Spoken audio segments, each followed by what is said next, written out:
Hi, ladies and gentlemen, boys and girls, aspirants, juniors, seniors, and obviously new viewers. This is Jugadu Fauji, your host and dost. So today we are going to talk about course-mates in NDA, IMA, and all the academies. See, dictionary says कि course-mate का मतलब होता है who is taking academic course with you. But that's for universities, colleges, and yes, other civil institutions. In army or in forces, it's something beyond this dictionary meaning.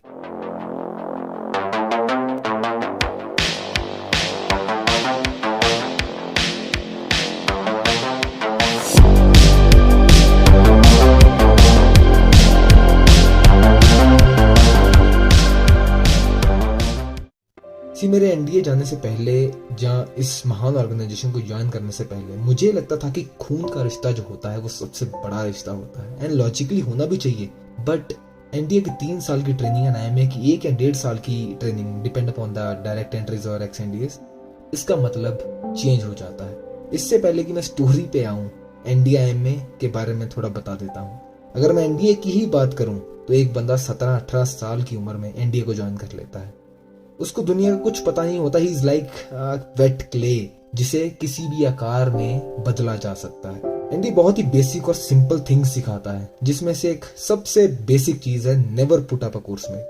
मतलब अगर तुम्हें पता भी है कि तुम्हारे कोर्समेट ने कांड किया है और तुमसे कोई आके पूछता है कि भाई नाम बताओ वो कौन था, नहीं तो पहले जाओगे, पर तुम नहीं बताओगे. तुम अपना मुंह नहीं खोलते हो. तुम्हें सूद दिया जाता है, सोने नहीं दिया जाता है. एक नाम निकालने के लिए तुम्हें हेल से गुजरना पड़ता है, पर तुम गुजर जाते हो क्योंकि वो तुम्हारा कोर्समेट है. भाई नहीं है. अरे भाई और कोर्समेट का भाई is not even close to a coursemate. Coursemates में लड़ाइयां होती हैं. कुछ हर चीज में अच्छे होते हैं और कुछ किसी चीज में अच्छे नहीं होते. पर कोर्समेट जैसा भी हो बेटे के भाई के बराबर होता है. जनरली एक कोर्स में 300-350 कैडेट रहते हैं एनडीए में. And trust me when I say these 350 odd people can give or take life for each other. अब एनडीए से अफसर बनने तक के इस सफर में सिर्फ ये तुम्हारे एक्स एनडीए या फिर आईएमए वाले ही कोर्समेट बचते हैं. वही तुम्हारे दोस्त रहते हैं, क्योंकि जो सिविल में दोस्त होते हैं वो 12th के बाद कब के छूट गए होते हैं. और जब एक ऑफिसर लीव पे भी आता है तो सबसे पहले ये देखता है कि उसके होम स्टेशन में उसके कौन कौन से कोर्समेट पोस्टेड हैं. क्योंकि चाहे उसके सिविलियन दोस्त भी हों, पर जो समय कोर्समेट्स के साथ बनता है वो किसी और के साथ संभव ही नहीं है. आर्मी में एक कहावत है कि जब 2 कोर्समेट बात करने पे आते हैं तो वो 2 औरतों को भी पीछे छोड़ देते हैं.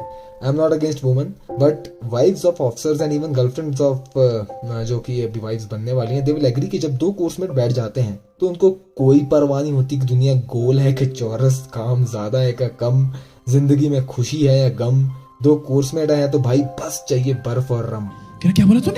सॉरी आई मीन 2 कोर्समेट संग हैं तो फिर सब दुख है कम.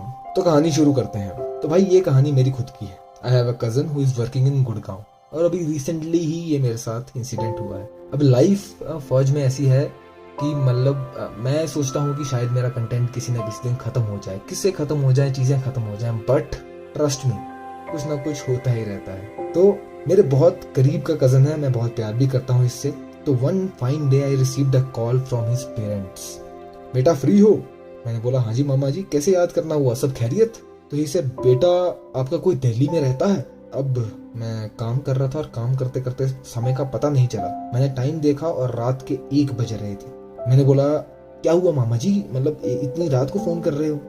तो उन्होंने बताया कि अपने चिंटू को डेंगू हो गया है, वो आज टेस्ट करवाने गया था. वैसे तो वो कल घर आ ही रहा है, पर आज रात अगर कोई उसको देख लेता तो अच्छा रहता बेटा. सबसे पहले मैंने चिंटू को कॉल किया.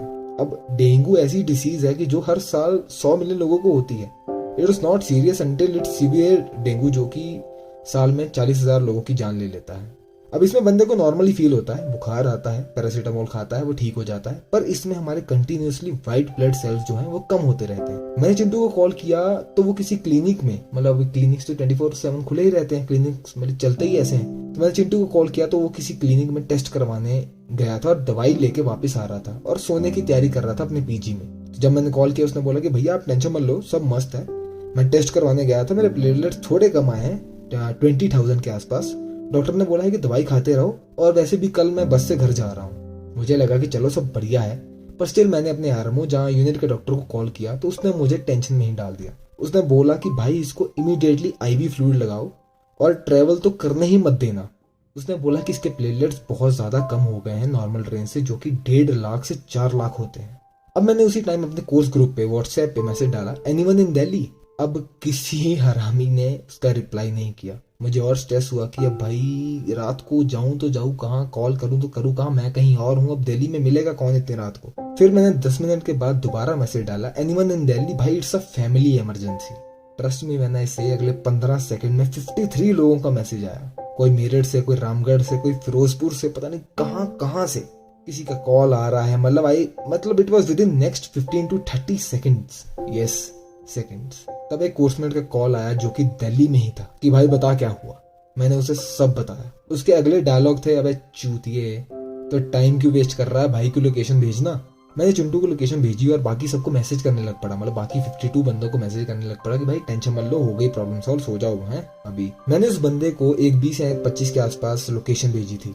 मैंने फिर उसे 2-3 बार कॉल भी किया तो उसने उठाया नहीं। अब मुझे लगा कि भाई ये पक्का सो गया होगा, इसने सोचा होगा कि डेंगू से कौन मर रहा है। तब 2 बजे मुझे चिंटू का कॉल आया कि भैया आपका एक दोस्त मेरे पास आया हुआ है। ये बंदा, मेरा कोर्समेट, शॉर्ट्स और चप्पल पहन के गाड़ी चला के उसके पास पहुंच गया था, और क्योंकि वो ड्राइव कर रहा होगा तो उसने कॉल भी नहीं उठाया था मेरा। तो फिर मैंने चिंटू को बोला कि भाई टेंशन मत ले, ये मेरे भाई से भी बढ़कर है, जो ये करता है वो करने दे, तू इसके साथ जो बोलता है वो करता रहे। मेरे इस कोर्समेट ने चिंटू को उठाया रात के 2 बजे, उसको काश हॉस्पिटल लेके गया, और जब वो हॉस्पिटल वालों ने टेस्ट किए तो चिंटू का फीवर 105 था और उसको उसी टाइम एडमिट कर लिया गया, आईवी लगाई गई, फिर प्लेटलेट्स भी चढ़े। बात की बात है भाई 105 मैंने आज तक किसी का फीवर नहीं देखा है, हो सकता है आपने देखा, बट मैंने नहीं देखा। इस बंदे ने वहां रात को खड़े होकर 2-3 घंटे हॉस्पिटल के स्टाफ से माथापच्ची की। इसने फीस जमा करवाई। मेरा भाई जब मतलब स्टेबल हो गया तो सुबह 5 बजे निकल गया पीटी पीरियड के लिए, वहां से वापस आया, इसको 7-8 बजे खाना खिलाया और फिर वापस चला गया। अब इस सारे टाइम हम दोनों की कम्युनिकेशन हो रही थी, हम फोन पे बात कर रहे थे, मतलब मुझे ये बार बार बता रहा था कि अभी ठीक है, अभी टेंशन मत ले, ऐसे ऐसे। मैंने अगले दिन कुछ 10 बजे डॉक्टर्स को कॉल किया तो उन्होंने बोला कि आप टेंशन मत लो, सब नॉर्मल है, वो आपके भाई आए थे और उन्होंने सब टेक केयर कर लिया है। फिर मैंने अपने कोर्समेट को कॉल किया और बोला, थैंक्स भाई, तूने इतना कर दिया यार, तू बता कितना खर्चा हुआ, मैं ट्रांसफर करता हूँ। और पता है आगे से इसने क्या बोला, अबे भोसड़ी के